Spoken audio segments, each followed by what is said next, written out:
Oh boy, we have a lot of shit to talk about tonight. And yes, everybody can swear. Welcome to Crazy Pinfalls, the only show that has a community title belt that is being terminated based. We're going to talk about the one man who's already burned multiple people so far in the last week, replaying that one thing from last week over and over and over. Hey, why not we do it one more time? No. We can. I'm down to do it. Not the whole thing, but just a little. Hello, Drew. If you don't recognize me, I don't blame you. It's not your fault. You're a cultured man. This is your dear old sweet friend, RJ City, and I have a message. Just a reminder to people, Yeah, just because you're a. Thank you. We're idiots. Anyways, do I need to bring Dennis Farrell into this? Let's just say this much: if I'm breaking the fourth wall, the head of the table is not too happy with Mr. Farrell about a certain interview he did, and let's just say that much. That interview is awesome. So, if you ever get a chance, go check out, Dennis Farrell and company over there, Wrestling Perspective. They had an interview with Tommy End, aka Aleister Black. So, yep, Malachi. So, but other than that, how you doing head of the table? You like what's right here? Is he a dodgy Jeremy? Nice. Is he a dodgy Jeremy Lambert? I say I kind of wish that I could see it better because I'm on my phone today because my laptop I think has been hacked again, and we're going to that I'm not going to be very happy about. So Okay. We're going to figure that out. But normally, I'd be over here, but now I'm over here. You can't see my beautiful title, the only title that matters in wrestling. And that one, by the way, that title right there. Yeah. Oh, what? Sorry, I don't see a title. I don't see one. We can't see you. Where are you? That's such a tiring thing to say. Okay. Anyways, so I've got an old good friend. I've known this person for a long, long time, and as my freaking door goes up on my freaking garage, I've known Sloan for years, and we've gone through a lot of stuff, a ton of stuff, and finally I get to have him on my show for a change and run everything like I should have back in the day, like freaking dumb Ken Alligator suit, you freaking piece of asshole. What's up, Those are fun nights. Come on. Not much. You don't be ragging on the Ken Alligator, Just because you're the only one. Well, you weren't the only one that got convinced to get in that shit, but yeah, no, you couldn't have paid me enough to get in that damn suit. I got in that suit one time as a courtesy for a situation that lasted like an hour. I'm like, this thing sucks. Yeah. But, man, I miss those nights. We had some fun summers, man. Those were some good nights. Yeah. What's up, Aaron? How you doing, man? I'm doing good. Yeah, my dinner's is beeping at me. So I was wondering what that was. Yeah, homemade mac and cheese my sister made tonight. Ooh. Yeah. No, So wait, did she make the mac from scratch too, though? Because that's the challenge. you've had my mom's cooking. That would have No, been. I'm just saying. It's my mom's No. recipe. He's talking about the actual noodles. Like, did she make the actual Like the noodles from macaroni scratch? itself. No, it's Market Basket macaroni. I'll say I miss Market Basket, man. I miss it. Sean's gonna get a taste of Market Basket, that's for sure, because I'll be sending some Chelmsford ginger ale in a package. I think at this point, I think I was quicker in sending stuff to Sean than you have been. Anyways, so why don't we get started? Finally, it happens to someone else. Yeah, but I can put but unlike you, Drew, I can pop back in. Yeah. But anyways, we had a lot of stuff. Fight for the Fallen happened. NXT this week was really good, I thought. So you guys get to decide where to go from here because, well, AEW, we did have a prediction show on that. So why don't we go start with Sloan, considering he did his predictions. Where do you think you landed on them? How do you think you do? So I wish I had taken notes on Angel's pick. I was so focused on mine. So I think my final tally, I think I ended up 4-2, which is pretty respectable. Turned out to be a pretty good show. I can say though, I'm disappointed at finishing 4-2 because we were talking about during like the pre-show. I should have known better to think that Kenny Omega was going to get pinned. I went against it with shenanigans, expecting shenanigans, and obviously there's hints of different things. So I should have been 5-1. That Santana Ortiz match and FTR match was tough to call, but we always pick on WWE, and I have to say, like, I don't think I've gotten a WWE match wrong in like 10 years. They're so predictable. So I love the fact that AEW just isn't as predictable, and you're not trying to write the story. So overall, though, I was pretty impressed with the show. I'm just looking forward to seeing Chris Jericho and Juventud Guerrero. Like that, coming out of that, like I'm good with that. That's going to be a good match. Well, I mean, it's a little bit of nostalgia with them going at it, right? I mean, all the WCW stuff too. It's just too bad that there isn't some decent place where I could go.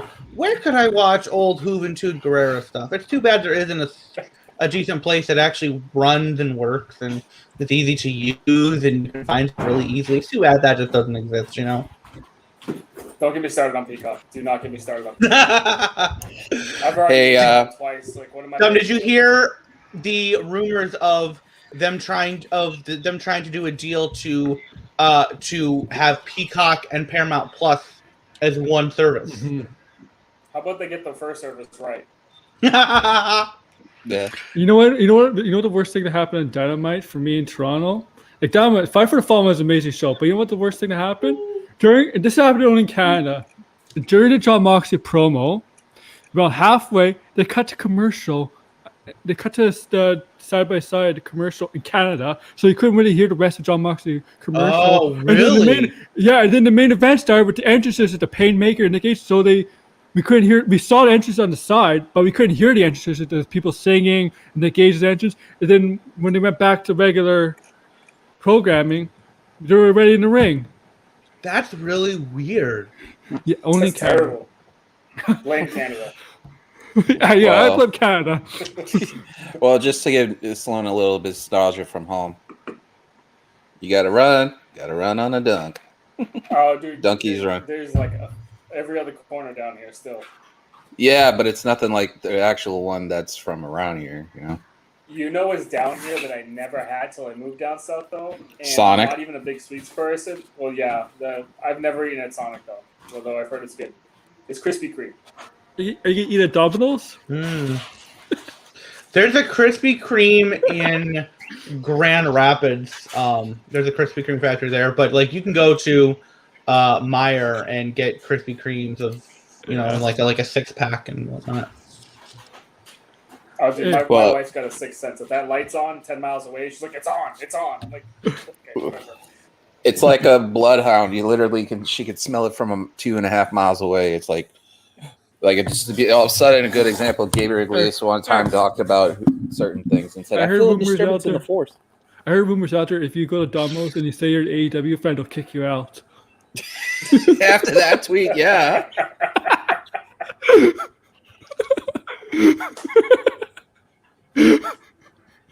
But let's just keep trying to keep going because, I mean, what was the best match for you guys for Fight for the Fallen? I didn't get to watch it, so.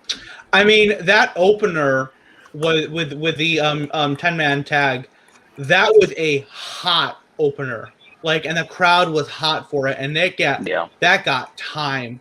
And it was, I mean, it's probably, I don't know, because that opener was so hot and had a lot of action, but then the main event between Jericho and Nick Gage was so, we were not expecting, at least not me. I wasn't expecting to see as much violent things go on and go down as we saw there. I mean, at one point they set up like a pane of glass, and then Jericho did a superplex onto Gage through the glass, and it just shattered. You had the light tubes. Then there was the pizza cutter spot, which of course the funny thing is then like immediately afterwards it goes to a picture-in-picture and it's a Domino's ad as you see Nick Gage with the pizza cutter and now like Domino's is saying, hey, we didn't know that was going to happen. Like and apparently they are threatening to pull future ads. And it's like, okay, clearly there's some PR person that got a little squeamish about it. Yeah. And it's just like, but it's like Nick Gage was being Nick Gage, and it's like, you know, are you really going to threaten to pull ads when I don't know if we have the ratings for Dynamite last night, but they've been going up. Like ratings have been going. I think it was 1.105. Yeah. They did release some. That's up. Is that up? A little bit up. Slightly down. Very slightly down. Slightly down. Still over a million. About 10,000. Okay. But Yeah, I mean, still. Yeah. I mean, according to Vince McMahon, ratings don't matter. It's the streaming quality. oh, that's yeah. I mean, that is just Ratings don't matter when you're losing. I mean, come on. He doesn't even consider them competition. well, no. Sleep is their competitor, and in which case, then, according to one guy that I saw quote tweet Brandon Thurston's tweet about that, if Sleep is a forbidden door, Raw has been sending viewers there for years. Still such a good line. I say that With the crowd we must boycott. We must boycott, and we must all hold our pizza cutters up in solidarity. Wait! I can get one. Hold on. Yeah. Oh I'm God, not you going just down said that him. stairs. Oh no, I'm just removing him right now. Okay. Yeah, I'm not running up and down stairs. Yeah. No, I don't want blood. To me, I'm not going to actually do that. Jericho wasn't It's literally bad enough that I got stuck in a freaking mascot costume every day when I was in high school for freaking a while. Hey, I mean, come on, man. Yeah, I got paid, but it didn't get me the other line in that equation.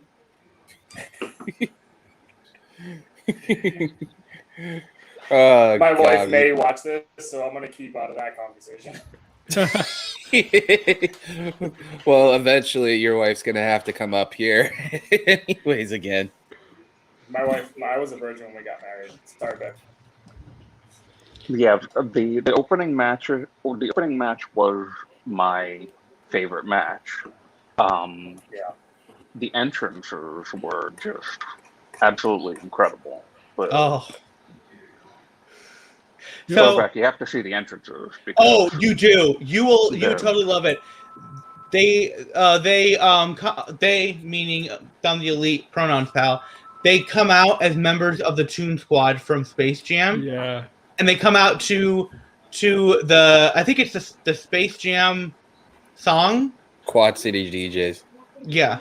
Mm-hmm. Yeah, and it's so good, and also Hangman and the Dark Order's entrance was really good too. And apparently they had an empty spotlight at the end for Brody's spot, which was really cool. And like I didn't see that. I didn't notice it either, but people were pointing it out this morning on Twitter and going like, "Why was there an empty spotlight?" And then eventually like, "Oh, that was for Brody, so that Brody's there in spirit." And it's like, oh, okay, but that was really cool. But like, so each member of the Elite on their jerseys, which first of all, they weren't in like their regular gear; they were in like jerseys, basketball jerseys. Jerseys, and Don Callis had the shortest shorts I've ever seen. Drew, I need to ask you what you thought of Don Callis' shorts. Was that a turn on, or were you like, can we not cross the line, please? If he's No, I hands hate up it. No, right now with not like shorts on, I'm gonna lose my shit. not like No. really, but I just want to know, like, what did you? It heavily considered me going another way, but thankfully I had pictures of Roman Reigns everywhere, so that got me back. Oh, but yeah, and then each one of the members of the Elite had different numbers on their back. So like, Kenny Omega was 23 because he sees himself as because he sees himself as the Michael Jordan, even though Britt Baker has already called himself the Michael Jordan of AEW. Carl Anderson was 2012, which was the year in which he was a G1 finalist. Yeah. Doc Gallows was 69, of course. And then the Bucks. One of the Bucks was 13, and I don't remember what the other Buck was. Do you remember? I don't remember. I don't remember. No. I don't know. Was it? I want to say it was like 777 or something like that. But Yeah, but I don't even know what that means. well, 777 would have been. That's like when you go to like a casino and you do the lottery machine, Oh, and okay. if you hit all, the slots. That's what I meant. Yeah, the slots. Okay. And then if you get all sevens and like that, that entrance was great. The whole match is it's like the whole match is worth watching just to see the entrances, but the match itself was top notch. So and then the biggest thing besides that were the little snippets of CM Punk references, which all throughout the night, yeah. That like the all interludes, yeah. People have been talking about that how Darby Allin was hinting at it. They might set something up. More and more people talking about Punk, the more and more I'm more curious about what's going to happen. But I want to transition to, because we'll talk more about Punk and all that stuff, considering, RJ City basically took over the show and we couldn't stop laughing like little kids for hours. The thing about it is I'm more interested with the NXT stuff because it almost seems like they're revisiting an old storyline. And I just sat back and thought about this because I got called into work today, that they're almost revisiting and flipping the roles, and Joe being in the Balor position years ago with NXT, and Cross now being the Samoa Joe, like the dominant champion, and the other one, they're going to give Joe the title regardless. But I mean, it makes more sense. They're almost seeming like they're going the same route but different roads. Yeah. You mean WWE is revisiting and reusing a storyline that they've used in the past? Come on, man. What are you talking about? Yeah, I know that, but I'm just saying. But this time, it's more interesting because of the fact that with Cross, it's more physical. Like with Balor, they could be physical, but this could be like more sadistic. You could push Joe further over the edge and go from there. Whereas with the first story around, they were more like interested in interweaving Joe and Balor and bringing the demon out, whereas this is like two guys literally wanting to beat the shit out of each other constantly. It is awesome. I do think Joe's going to win at TakeOver because I think Cross is going to be on the main roster. I just want to go with Cross on Raw. What are they doing to Keith? I mean, that was the biggest long matchup they made, Cross versus Keith Lee. I know Jeff Hardy's out because of COVID, but why Keith Lee? I mean, it doesn't make any sense, especially because you're bringing Lee back and you have a guy who is a championship contender. I mean, I could see him, and this might actually happen at some point, going against Apollo because there's no fresh opponents on SmackDown for Apollo. So when they do the draft, move him over to SmackDown, give him a shot at the IC title. And God, if anybody has a lick of sense, which WWE does not have any sense, obviously, when you say that sleep is your competitor, that it's just something where you have this great talent. Why not give him a shot at holding a title? Move Apollo to give another opportunity for something else. I mean, What did you guys think of Lily Lucian? I thought it was amazing. Oh, God. Okay, I have not been a proponent of that whole thing. I have been pretty much against everything that they've done with Alexa since WrestleMania, but I laughed out loud at Lucian. That was funny to me. I'm sorry. Bad. Raw's been bad, but that's one of the good bright spots of the show this week. But Aaron, I still don't technically know if I laughed for a good reason or a bad reason yet. But it was funny. I have to say it was funny. And I think the best part. Go ahead. I was gonna say it just feels like some of these storylines, something happens in real life, and then they're like, "Oh crap, we gotta fill time."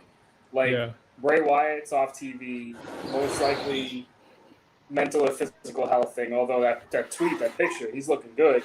I hope he comes back soon. And then the whole thing with Karrion Kross, it's like, okay, he was supposed to lose to Hardy again, and then Hardy contracts COVID, and they were going to create this boiling anger inside of him, which you don't need to create. It's kind of natural. But I kind of had a feeling I understood where they were going. But then you have Keith Lee tap out to him, and it's like, that doesn't do anything for Kross, and it sure as hell doesn't do anything for Lee. And then the Lily Lucian thing, like, okay, I thought that was pretty funny. I laughed my ass off because I'm in the same boat as you do. I'm not sure if I laugh for a good reason or a bad reason, but I'm like, shit, I like it when you make fun of stupid shit, and I think Evolution is dumb as shit. So I'm just kind of like, all right, let's just have fun with it. It's just so frustrating because they have all this talent and just let them do something with it. I think the best thing of the week before SmackDown, I think it was the Cameron Grimes and LA Knight golf segments. That was hilarious at NXT. But it's so frustrating, like with the Karrion Kross stuff, because it's like, okay, like you want to have him have a storyline on Raw, and he's going to be there. Okay, he's still the NXT champion. He's still going to be on NXT, and yes, not everybody who's going to watch Raw is going to watch NXT, but there are going to be people that do it, especially when they're both on the same freaking network, and you're having this storyline with Kross and Joe, and instead of there really being this anticipation for it, it's just kind of like, why care? Like at this point, like I'll watch SummerSlam. I don't know if I'm going to watch TakeOver the next night. And it's not just because I have to be at work at 9:30 the next night, so I'd have to miss some of it anyways. But it's like, do I even bother wanting to go and watch it? Like it's just like it's like it really totally defeats. I mean, for me, more so is protected him with a cheap pin. I mean, for me though, the interesting part of all of this is just where are they going to go after everything? Because I mean, Dakota finally getting a shot against Raquel and the way she did it was awesome. And I just want to see them actually giving Dakota a shot at a title before they do something and bring her up. I mean, Tegan's up. So next thing you know, they're going to end up bringing Raquel or Dakota up at some point. I mean, Candice LeRae's stuck in purgatory. So, I mean, what else are you going to do? Yeah, but how do you get the belt off Gonzalez using Kai? That's a really tough story to write, especially with the way you've built Raquel. Well, I mean, if any logical explanation, again, this is WWE we're talking about. You know, Drew, do you think that Raquel ends up going up after Survivor Series, or they do a long feud with this? People seem to like Raquel. She seems to be like one of the. Is that right? Like a lot of people like Raquel. Yeah, not that I've seen. I think so. Then she should go nowhere near the main roster. She's not ready for the main roster. People will stop liking her very quickly. See, I've been seeing the exact opposite, and it's people who are mainly like looking at her the political stances and like, okay, like I don't like her for that. Which, sometimes I'm like, okay. Like you can do that for some people. Like Disco can go F off. I don't need to. Like he's fine. But then there are other people that is like, I mean, if they're keeping it to themselves, like let it. Like they can believe what they want to believe. I don't have to agree with it as long as they're not trying to like push it on other people. I haven't seen Raquel doing that on like social media or in interviews or anything. No, How did people find out about her political views? The same way they found out about apparently Sasha being an anti-vaxxer. They're looking at the stuff that she likes and the accounts that she follows, and like that's what people are going into and analyzing. And when people were doing the Sasha stuff, I was like, look, she's liking stuff and she's following stuff. Yeah, that's disappointing. But she's not retweeting it or reposting it. She's not putting it out there. She's not being one of those people who's doing that. Oh God, Anakin's doing those people promos. Well, no. That's different from an all you people promo. But like, as long as she's not I'll be right back. like going on social media or giving interviews or saying all of this stuff. As long as she's not doing that, it's like let her believe what she wants to believe. And maybe I'm thinking that way because, like with my parents, like they're like, hey, we got COVID. We don't need to have, you know, we don't need to get the vaccine because we already had COVID. And they believe differently than I did going into the election and stuff. Your Drake political works. beliefs, your political beliefs shouldn't outmerit who you are. You're playing a character on TV compared to who you are in person. Yeah. As long as you're not doing what Drake works is doing. Hey, Right. Or what I mean, AJ Styles is a flat earther, and I still like him. and see, I'll say this: I'm still not convinced he actually is, because I have rewatched that several times of what people have looked to that Talking Smack thing, and all he said was that I can see where people are coming from. He never actually agreed with it. So I honestly always thought that he was just joking. Here's the thing. He went to Japan, right? He went to Japan, right? So which way did he go to Japan? If you travel from his home, did he go east or did he go west from traveling?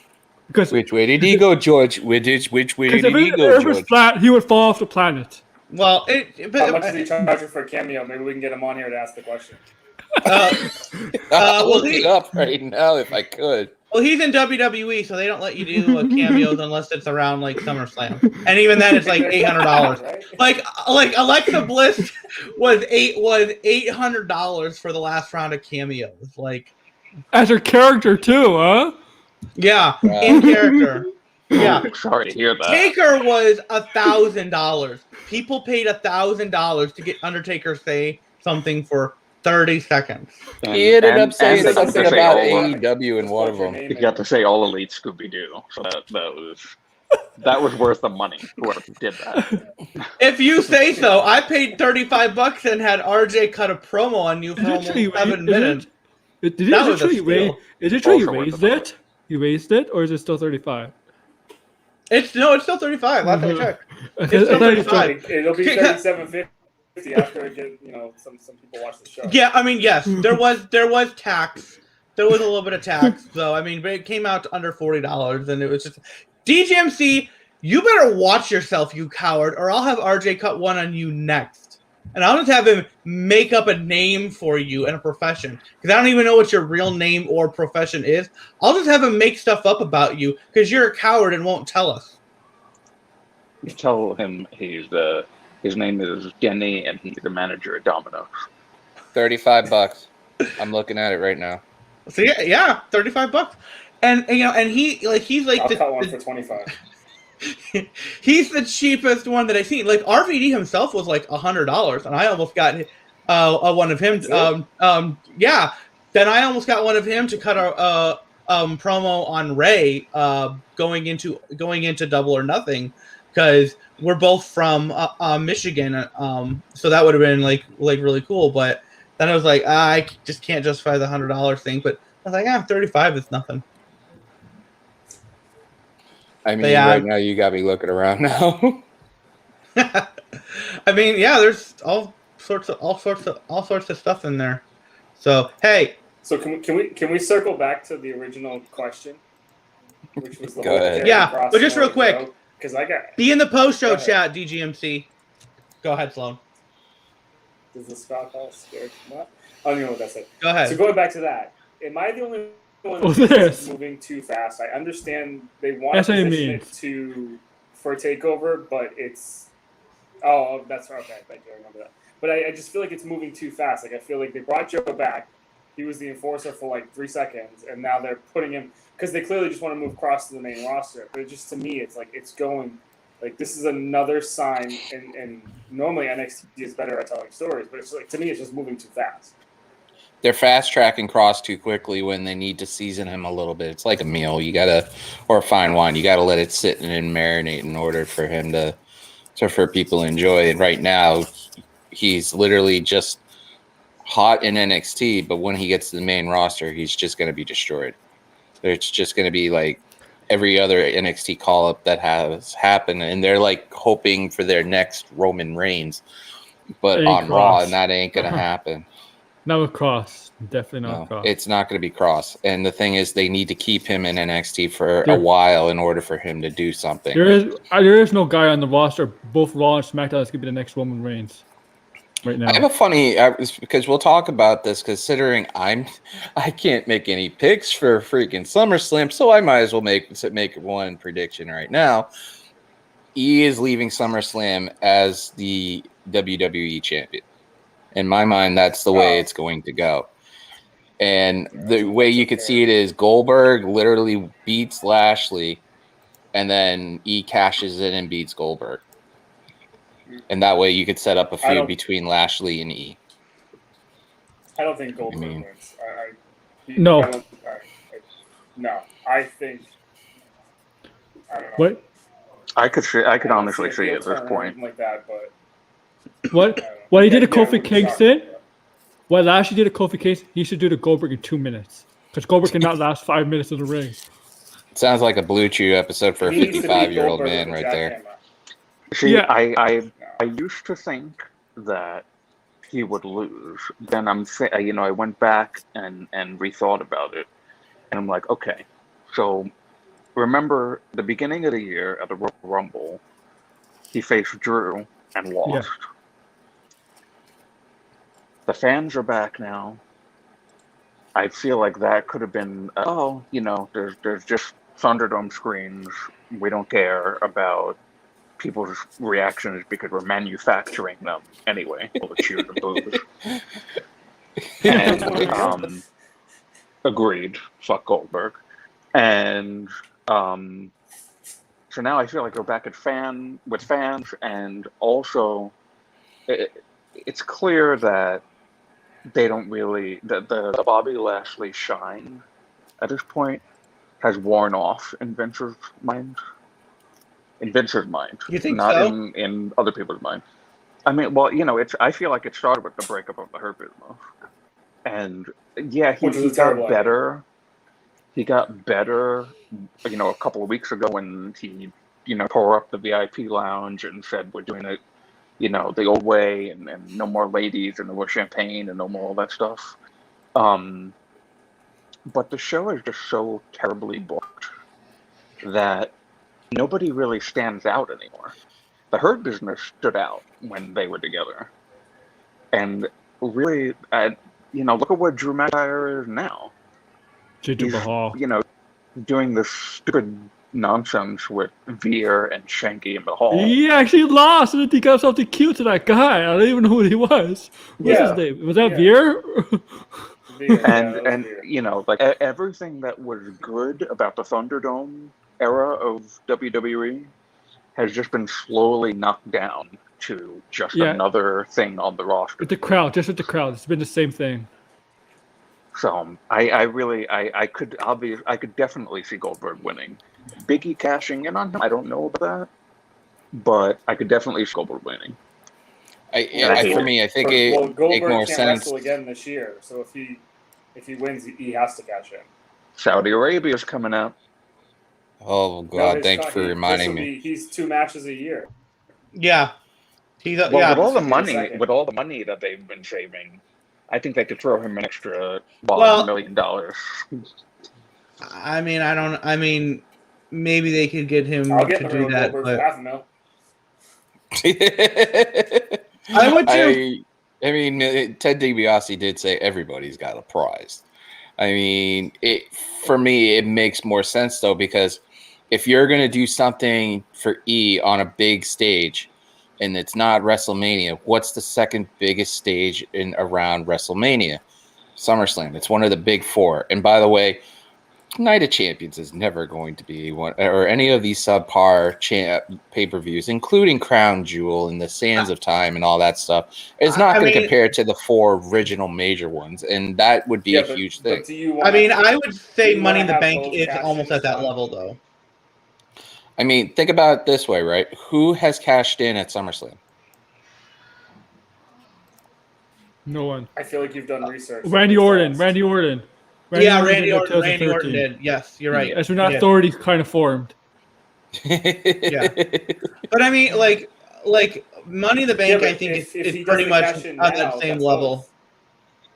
Yeah, and that's the thing. I was really hoping that they would just kind of let both briefcases stew for a while. Del Rio did too. Because we have not, because the last actual long run of one person having the briefcase, actual long run we've had, the last one we had was Carmella, who went almost a full year because in 2018 you had Alexa Bliss cashed in that night, and Braun Strowman a few months later cashed in for his Hell in a Cell match. 2019 Bayley cashed in that night. And then who won the men's in 2018 again? Brock, who cashed in at that last Money in the pay-per-view Boombox. before. Right, yes. Who cashed in at that last pay-per-view before SummerSlam. Last year, you had Asuka, and it was revealed, actually, what's in the briefcase isn't the contract, it's the title, so she just got it. And then you had Otis, who had it for a few months and then lost it to The Miz. There was no men's Money in the Bank last year. Really, no. The best thing for that storyline would have been Otis cashing it in for the tag team championship. That would have been an interesting way to take that, and then breaking them up and with breaking Heavy Missionary up made no sense. But yeah, Aaron, where do you see it? What do you think? You see it's going for the money of the briefcase. Do you think it's going to happen at SummerSlam? No, not for Biggie. He's not going to do it at SummerSlam. If he does, it has to be Bobby Lashley, because against Roman Reigns, it would definitely hurt Roman Reigns. More likely, I think it would hurt Bobby Lashley too if he dominated Goldberg against Cash. Unless Goldberg gets really pissed off and spears Bobby Lashley 2 or 3 times after the match, Jack Hammers 2 or 3 times. That's the only way I can see him doing it. But I think it's not going to happen at SummerSlam. What about the former members of the Hurt Business coming out and? Oh yeah. Well, the reason why I was saying a handicap match, I don't see it happening. Because the reason why I was saying at SummerSlam, the reason why I was saying is E has been on record stating that he wants to face Goldberg. It would be something like a childhood thing for him to do. It basically a Tampa-born and bred guy who literally was around WCW in that time frame. So, he wants it. So why not give him a big stage, let him cash in on Goldberg, who at that moment is champion, beat him, and then Goldberg goes away into 2022. Forever. But I mean, I still see E as being more of a type of guy who will be like, hey, I don't need to do. I'm Big E. I don't need to do the coward's way and cash in on somebody unsuspecting. No, I'm going to be a man and present it. That was my best Big E impression. Not good. I know. Let's move on from that. But I can see him being like, I don't need to do the coward's way thing of cashing in. I can be like, I'm going to present it to you. And there's still that story right there. It's right in their grasp of Lashley hurt Kofi and Woods. He's jumping over to take care of business and get justice for his. I'm going to say this for his brothers. I'm going to say this nicely, all right? Jim, if you had a Money in a briefcase and you were coming after this for the Wicked Crazy title, wouldn't you cash that in if you had the chance right on the spot? Yeah, I would play it smart. I wouldn't pull a Cena. Thank you. I would grab for 2 weeks early. So you wouldn't do a Nikki ASH thing? I'm not. No, I mean, and that's so bad. And that's still possible. But I mean, there I wouldn't can put that be. outfit on. I don't know what else. There can be some instances where announcing that you're going to cash in ahead of time can be a smart thing. Look at what RVD did. He said, "Hey, I'm cashing in on John Cena, and I'm doing it at ECW One Night Stand." Hold on. Do you know why he did that? That was to get pay-per-view buys. That's all that was. Well, that yes, to get more pay-per-view yes, buys. but it also you're not going to get more pay-per-view buys from that. Yeah, but it also fit his character. That also fit his character to do that. John Cena did the same thing. He was like, I'm going to cash in for it next week on Raw. And yes, that was to get a TV rating pop, which worked. Was it Raw 1000?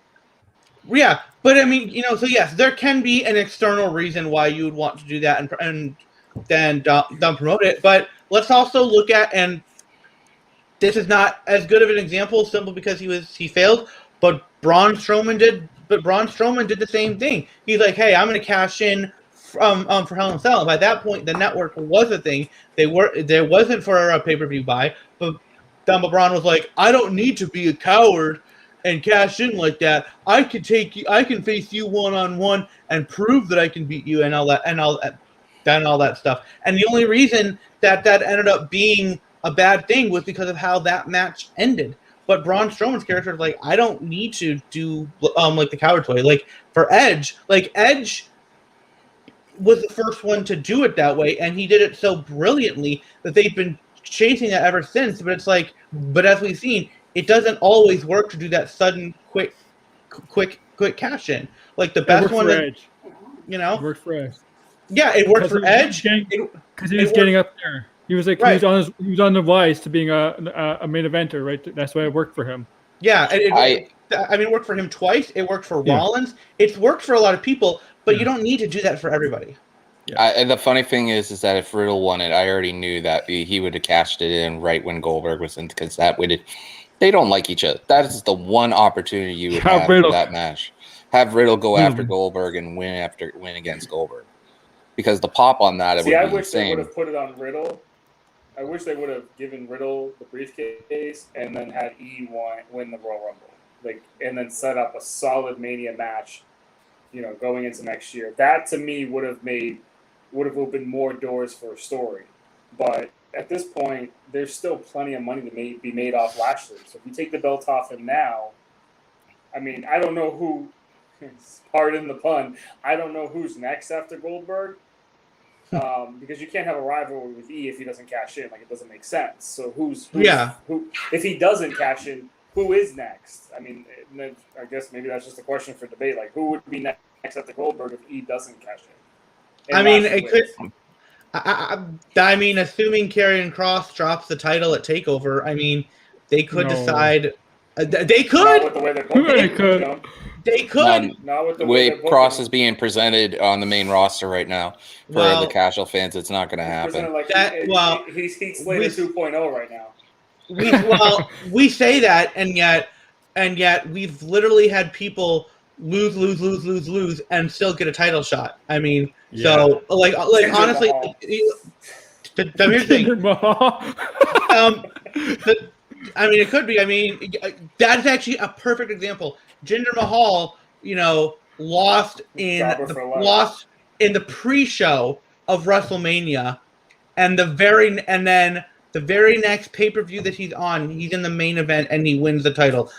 They can do whatever they want, because to them, wins and losses don't matter. The fact that Kross has looked like a fool on last week against Jeff, and they were planning on doing it again this week before they had to change.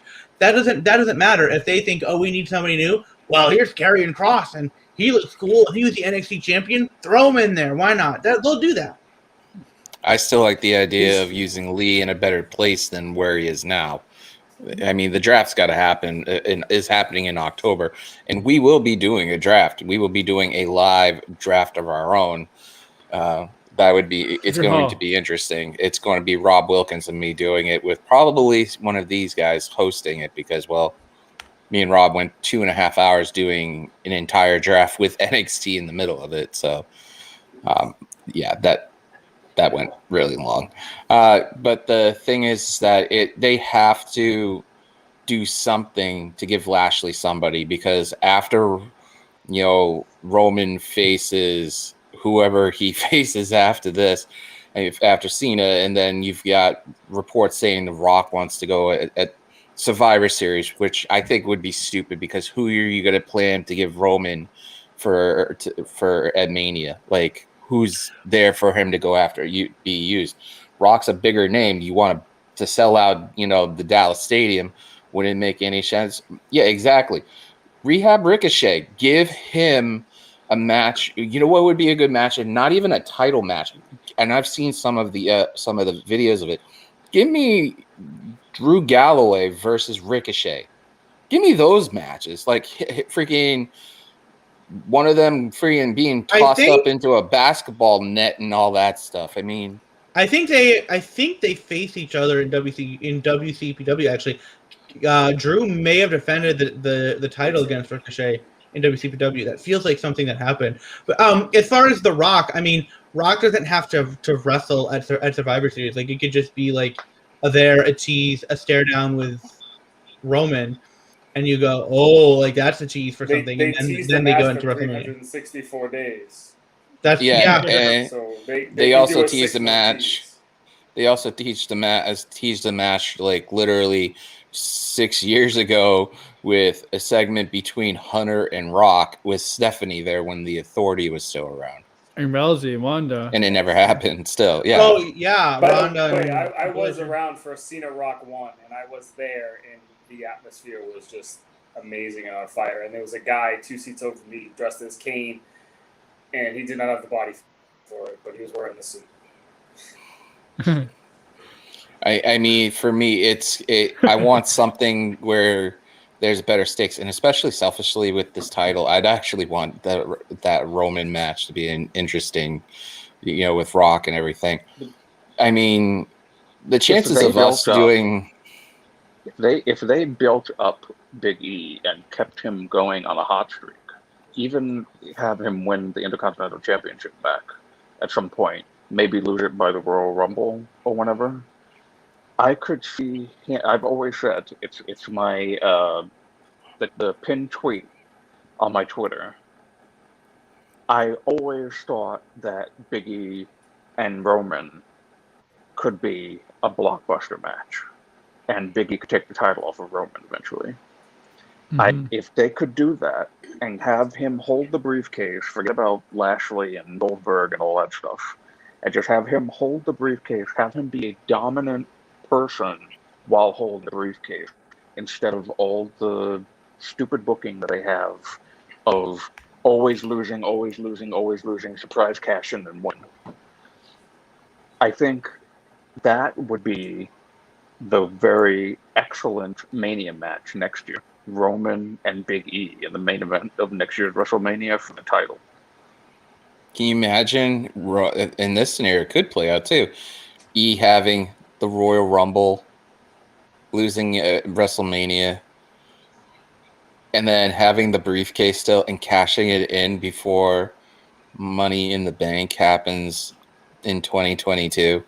And literally, Roman's be like, all your chances are done. You have no more chances. You can't do it. I don't really like that, because I would want Big E to take the title off of Roman, but like the first time, not the fourth time. No, but I'm saying with WWE sense booking, man. Well, see, I've been saying for a while that one cool storyline that they have not done yet is, because of the Money in the Bank contract, it's for a year until the following Money in the Bank.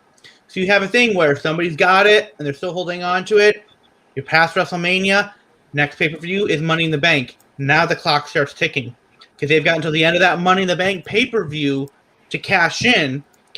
And in the meantime, you could have earlier in the night, you could have that same Money in the Bank briefcase, which that is now active. So for a brief period of time, for one night, 2 briefcases are active, and both champions are going into their match of just defending their title, like having to look over their shoulder, because they know there's 2 briefcases in place. One of them has to get cashed in on tonight in order for it to happen. And they could be, and there being like a cool story there where maybe like the person who just won that night, they try and cash in first and fails, but then the previous person comes in and they're able to do it, because all they needed was that right time. Like, there's a story there that can be told, but that is a long-term storytelling thing that WWE doesn't have the capability of doing. But also, I'm going to die on the hill, like I said in the predictions for Rumble. Sasha will be the winner of the 2022 Royal Rumble. that will happen because Bailey's not going to be around. So that will happen, and they'll build that up. It just depends on how it goes. Hell, you know what'd be cool? Royal Rumble in Boston. I'll die on that hill also. One of these 4 major pay-per-views, they have to bring it back somehow. You were this close to getting it last year. You were this close. Yourself. I'll go screw yourself. Oh no! I'm saying that. I'm saying that in solidarity with you. I feel bad because you were so close and you just weren't able to do it. I'm hoping, that you get something next year because you were that close to doing it, and it feels like WWE would want to do that. Hey, I'm hoping Vegas is able to do it. Here's a selfish thing. Hey, Sloan, do you think they could ever do in Foxborough Stadium now the razor of WrestleMania? I was to say, yeah, WrestleMania there would be amazing. I was like, the Rumble's not going to happen, not in January. But WrestleMania or SummerSlam there, I'm surprised it hasn't happened. Not in Gillette Stadium? No, in the Gillette Stadium is called the Razor here. Oh, it is? Yeah, oh, so yeah.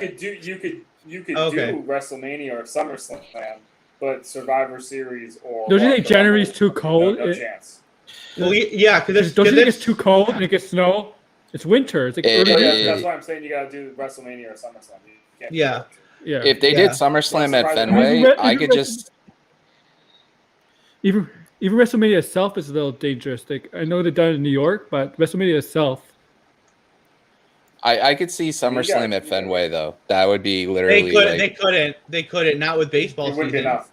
But here's the thing: you would not have enough time. You would have enough time. The thing is that all these concerts. Okay, how about this? Pull up. You have to schedule it. You have to schedule it, Anakin. They can do that because of the fact that if they schedule it in January, with WWE having a consent with Fenway, they can do it. I mean, think about how. They have Billy Joel here, Green Day. They have so many concerts. They have 15 or 20 concerts at Fenway this year. Yeah, but how many of those will have this gigantic, the size of a stage that WWE puts on for the big shows? Because that's what they've been doing at the Rumble in all the different baseball stadiums. They were having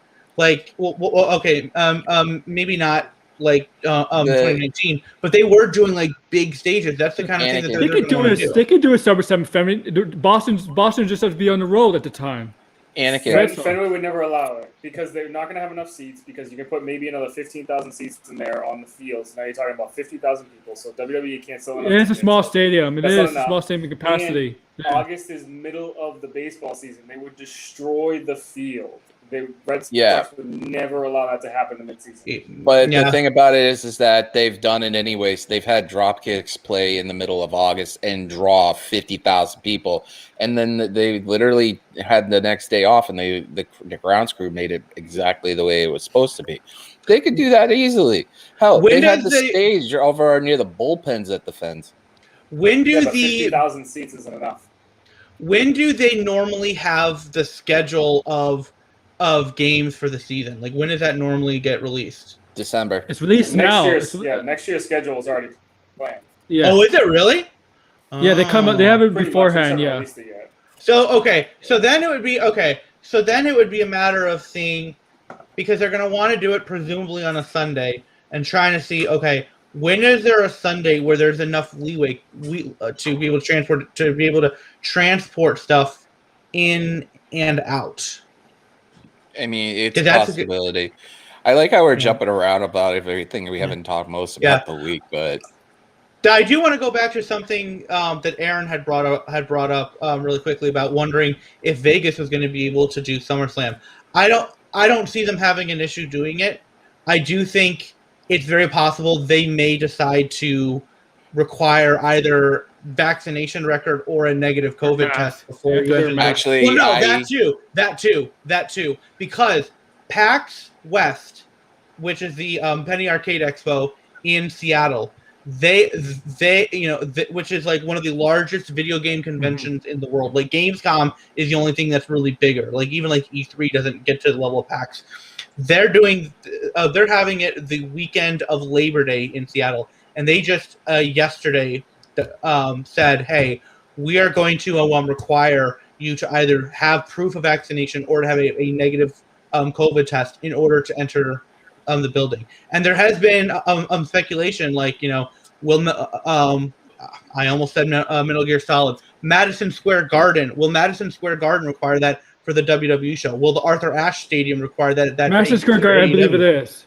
I believe they are. People are saying, "Oh, it's too soon to the event; they can't do that." And it's just like, if PAX can do it, which last time that they were on recording numbers, which was like 2011, was 70,000 plus people, and certainly went up, going all the way to 2019. If they could this close to their event change tactics and say, "Oh yes, I'm going to require that," there's no reason why these other stadiums couldn't do it. So the only thing that may happen is you may have people who decide, all right, well, I'm not going to go then because I don't want to get vaccinated for whatever dumb reason. Get vaccinated, people. But I mean, it would not surprise me whatsoever if for yes, I get that now, DGMC. It wouldn't surprise me at all if Vegas would suddenly be like, hey, you got to wear a mask, you got to be vaccinated, or you got to have a negative COVID test. Like, we're not pulling any punches. I think it's funny that now we're blurring the lines of the HIPAA law. Like, literally be like, no, it's not HIPAA. It's not HIPAA. HIPAA only applies to people who are practicing the medicine. It only applies that. It does not. HIPAA does not apply here whatsoever.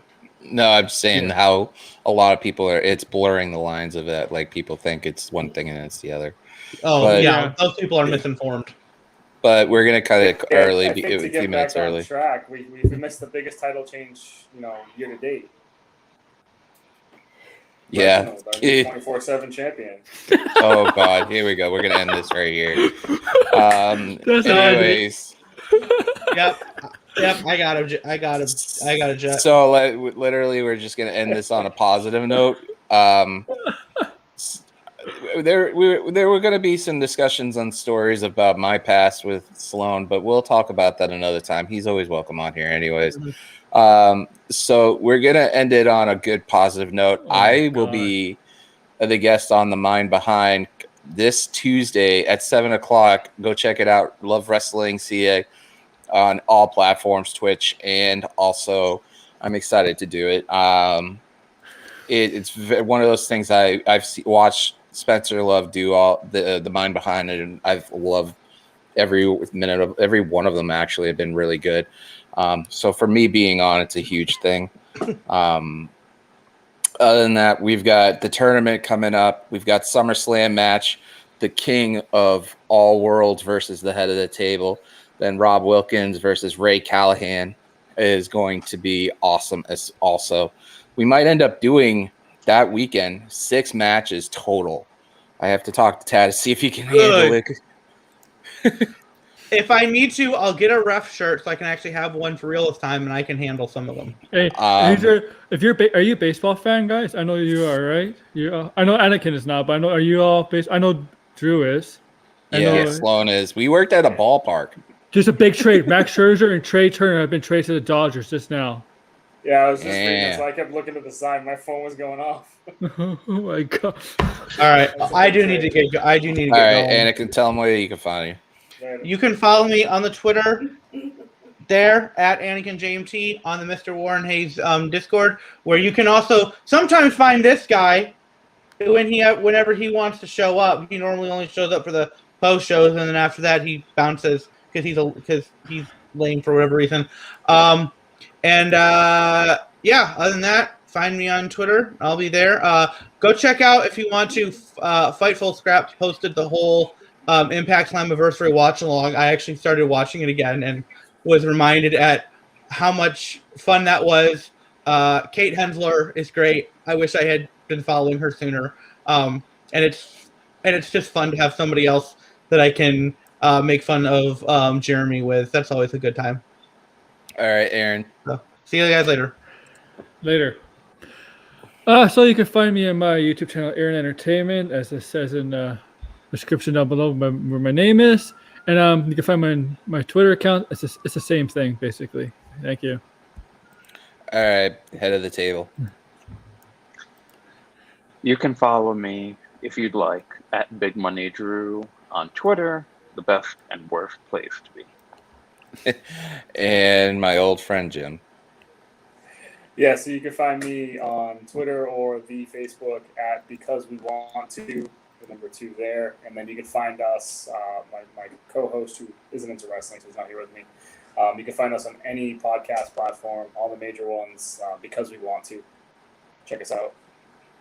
Yeah, and other than that, there are pictures of me in that god-awful freaking gorilla suit somewhere in the world, in that gator suit. Other than that, do a good deed, pay for it. Check out on Tuesday, The Mind Behind on Love Wrestling CA. Also, check out Fightful. They did amazing work with the Q2 and stuff like that today. If Sean's watching, that thing's going out soon. That jersey and everything and all that jazz that I'm working on. Right now, also, we've got a lot of stuff on the tournament on hand. I'm also slowly, surely writing an article. Don't know if anybody wants to publish it or anything, but I'm going to start doing something about wrestling and being a fan and with epilepsy and stuff and give my perspective on it. And it's not going to be a long article, but it's going to just be my, life and in general in a nutshell. Other than that, just check out these guys. Check out Aaron Entertainment and all the shows he does, and check out, Because They Want To. Also, check out our friends at Wrestling, Perspective, and check out Pluggo and everything else. Do a good deed, pay it forward. Just keep killing it, guys. See you later.